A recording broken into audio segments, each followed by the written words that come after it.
안녕하세요. 새가족교회 송은선 목사입니다. 그대가 오셔서 참 좋습니다. 오늘 주일 말씀은 앞으로 가야 할 땅이라는 제목으로 민수기 14장에서 1절에서 10절까지의 말씀으로 메시지를 전하도록 하겠습니다. 민수기 14장 8절 말씀을 같이 읽을까요? 개역 개정과 새번역 성경으로 한 번씩 읽겠습니다. 여호와께서 우리를 기뻐하시면 우리를 그 땅으로 인도하여 들이시고 그 땅을 우리에게 주시리라. 이는 과연 젖과 꿀이 흐르는 땅이니라. 아멘. 새 번역이요. 주님께서 우리를 사랑하신다면 그 땅으로 우리를 인도하실 것입니다. 젖과 꿀이 흐르는 그 땅을 우리에게 주실 것입니다. 아멘.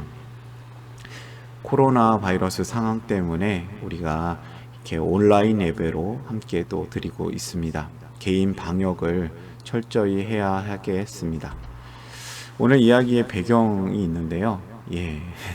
그림에 보이죠? 거인과 메뚜기가 나오는데 이게 무슨 얘기일까요? 이제 가나안 땅으로 새롭게 들어가야 하는 이야기입니다.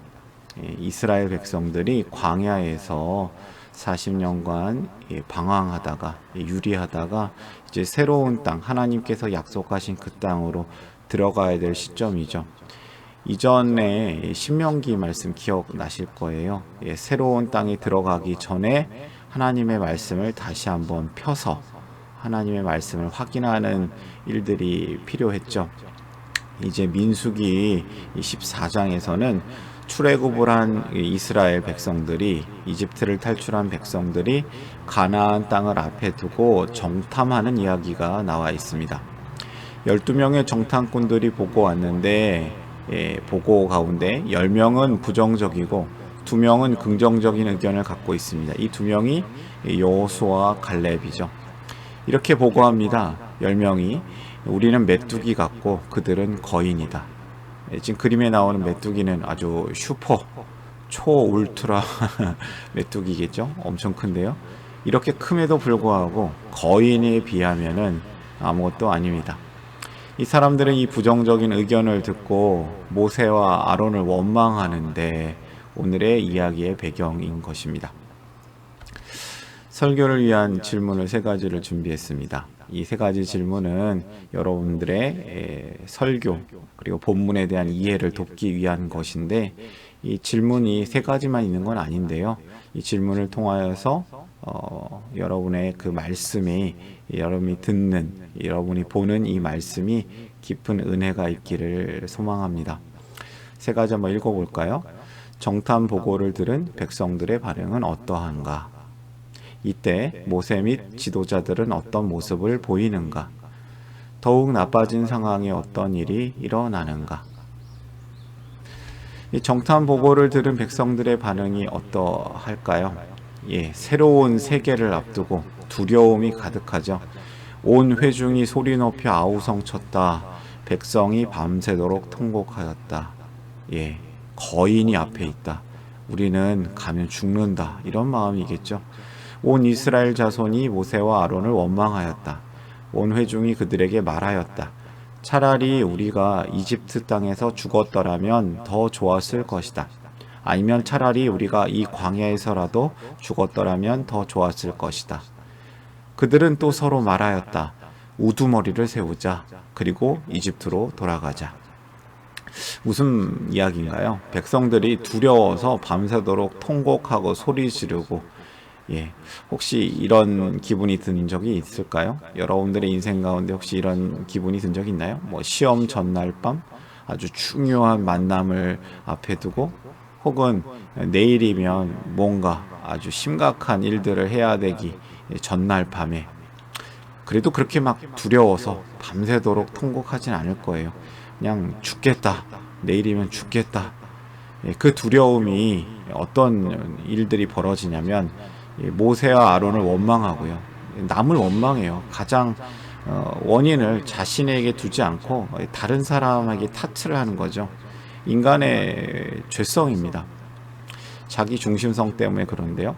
그들은 이제 심지어 이렇게 심각한 생각까지 합니다. 새로운 지도자를 세우자. 그리고 이집트로 돌아가자. 지금 40년간 돌고 돌아서 여기까지 왔는데 이집트로 돌아가자. 우리는 여기서 죽기 싫다. 차라리 이집트 땅에서 죽자. 광야에서 차라리 죽는 게 낫다. 저 땅에서는 아주 죽을 고생, 지옥길이 열릴 것이다. 이런 생각을 하고 있어요. 두려움이 사람을 망가뜨립니다. 지금 앞에 화면에 보이는 그 그림이 금문교 골드 브릿지라고 하는 골든 브릿지라는 곳인데요. 세계 신기록이었다가 더 긴 다리들이 생기는 바람에 이제는 최장 길이의 다리는 아니지만요, 여전히 아름다운 다리입니다. 근데 이 다리를 공사하는 가운데 수많은 일꾼들이 고소공포증이나 두려움 때문에 죽었다고 합니다. 두려움 때문이죠. 이 두려움이 사람을 망가뜨리는데요. 잠재력을 마비시키고 할 수 있는 것도 못하게 만들고, 두려움 때문에 사람들 사이가 나빠지고요. 남편은 아내를 원망하고, 아내는 남편을 원망하고, 부모는 자녀를 원망하고, 자녀는 부모를 원망하고, 너 때문이야, 너 때문이야. 그리고 평온을 무너뜨립니다. 평화로웠던 곳이 평화가 없어집니다. 그리고 결국은 할 수 있는 것을 하지 못하게 만들어 버리죠. 이 두려움이 가득한 공동체에 무엇이 지금 심각하게 문제가 일어나고 있는 겁니다. 이때 모세와 지도자들은 어떤 모습을 보입니까? 지도자의 모습이 정말 중요합니다. 한국 사회도 지금 코로나 상황 때문에 많은 두려움이 있죠. 죽음에 대한 공포가 있죠. 치료제가 없습니다. 백신도 없습니다. 이때 지도자들이 어떤 모습을 보이는 게 중요합니다. 5절부터 한번 볼까요? 모세와 아론은 온 회중 앞에서 얼굴을 땅에 대고 엎드렸다. 이스라엘 백성들 앞에서 지금 기도합니다. 모든 것을 내려놨습니다. 하나님께 맡기는 것이죠.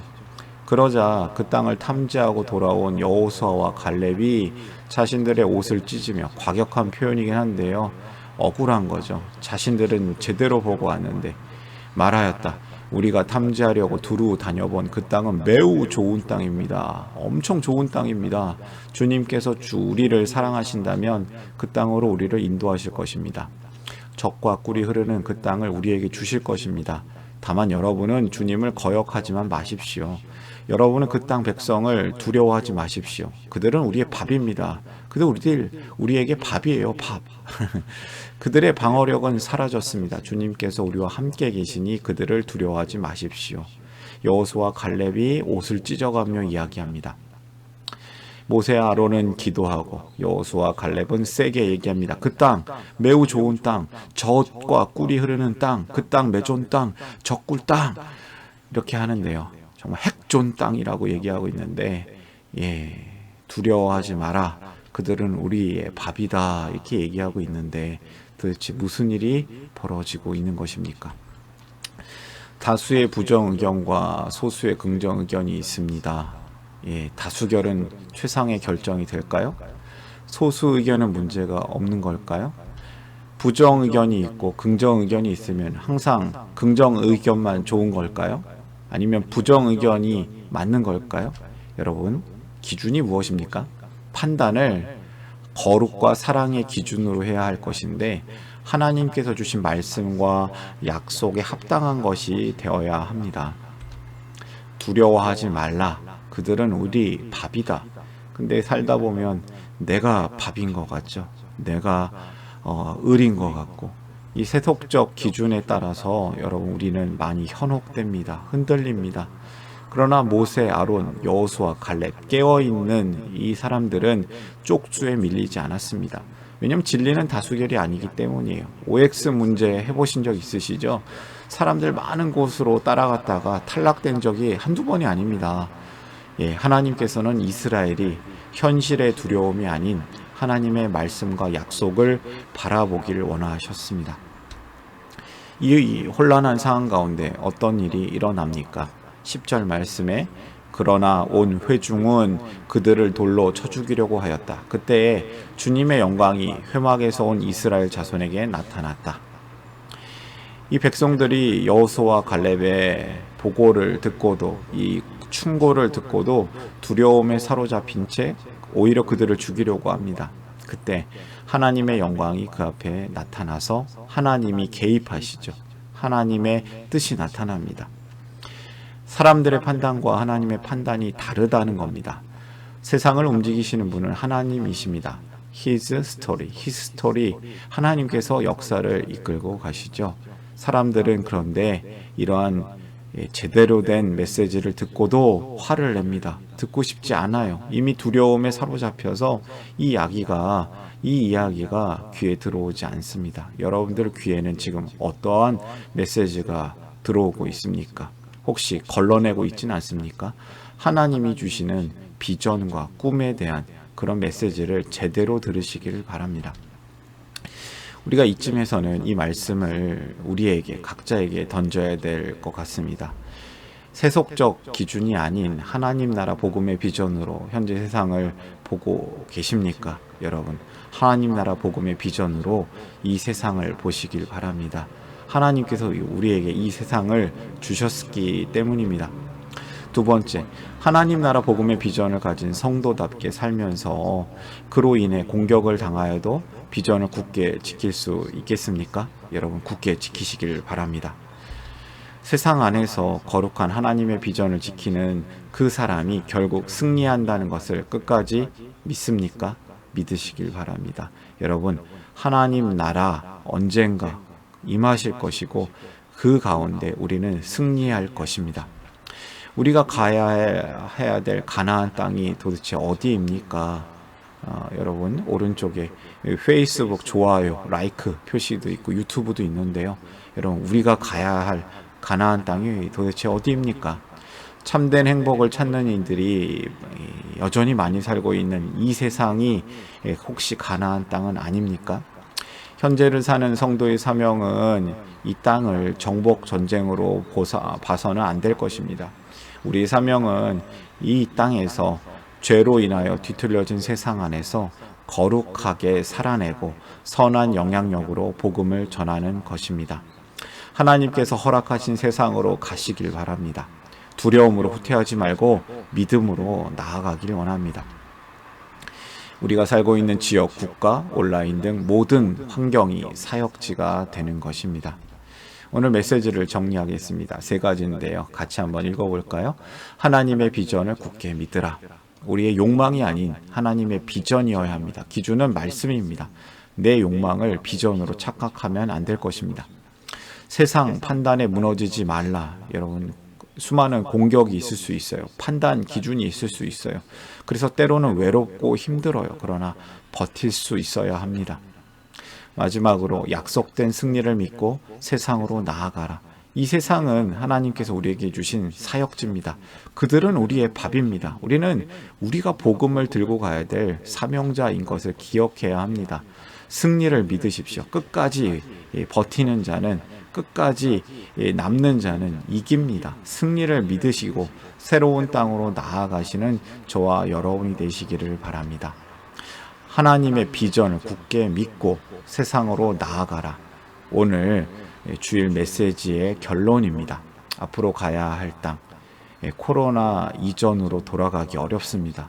코로나 이후의 삶 가운데 우리는 어떤 삶을 살아야 할까요? 목사님 저도 잘 모르겠습니다. 그러나 우리는 계속해서 나아가야 합니다. 복음을 들고 계속해서 나아가는 저와 여러분이 되시기를 주님의 이름으로 축복합니다. 주일 메시지 앞으로 가야 할 땅.